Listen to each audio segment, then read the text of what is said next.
Olá, meu nome é Erickson e sou pastor da Primeira Igreja Presbiteriana de Goiânia. O tema da nossa devocional hoje é Uma Nova Família.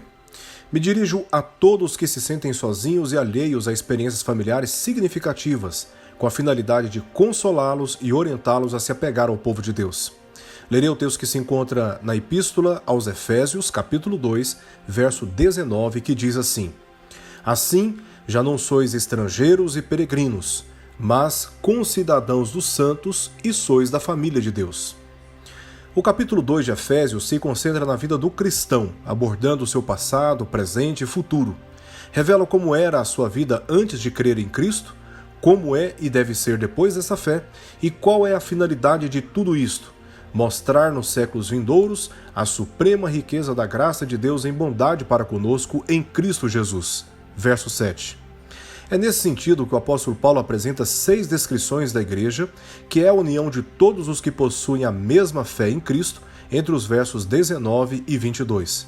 2 delas se encontram no verso que lemos, mas quero destacar a segunda, onde se diz que são da família de Deus. A cada ano, milhares de famílias se reúnem para comemorarem datas especiais, cercadas de grandes alegrias e farturas sobre a mesa.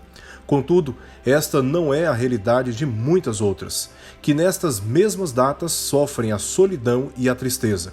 E os motivos são diversos, como luto, perda de afeto entre pais e filhos e entre irmãos, crises conjugais, extrema pobreza e grandes dívidas financeiras.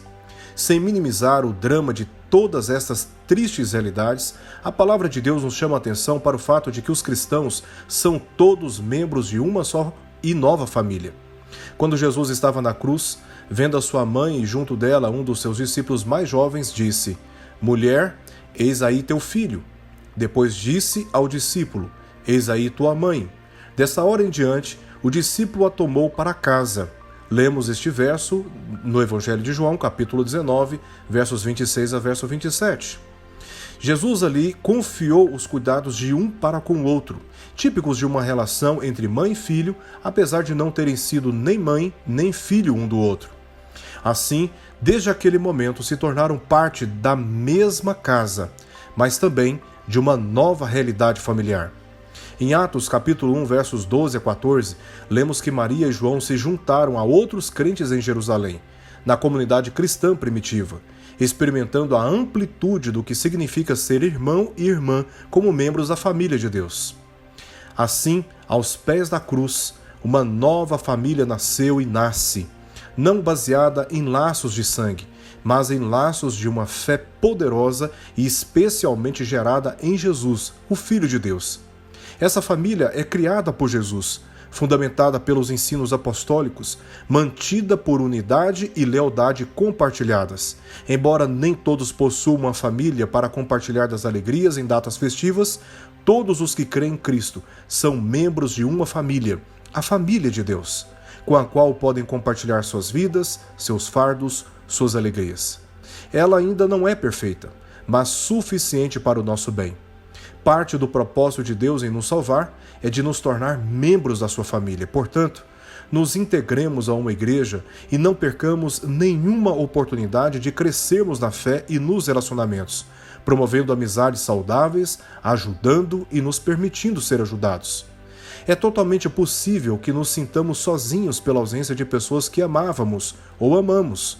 Talvez também por causa da convivência familiar onde não há comunhão de fé ou honra uns pelos outros.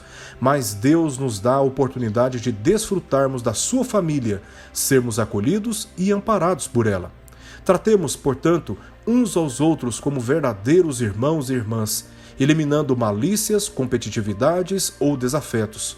Como família, enfrentamos momentos difíceis de incompreensões, mas nunca devemos carregar mágoas uns pelos outros. Pelo contrário, nos perdoar e nos amar com amor fraterno e sincero.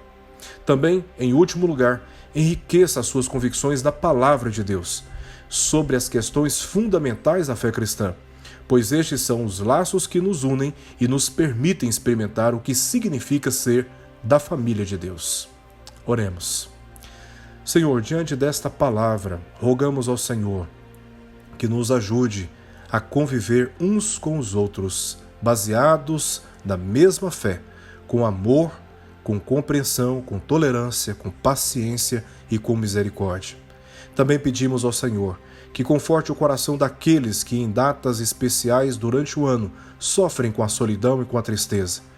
De modo especial, rogo por eles e peço que o Senhor os console neste momento, ajudando-os a entender que no meio do seu povo podem encontrar o amparo familiar, a acolhida que tanto precisam. Cuide, ó Deus, desses, eu oro por eles, em nome de Jesus. Amém.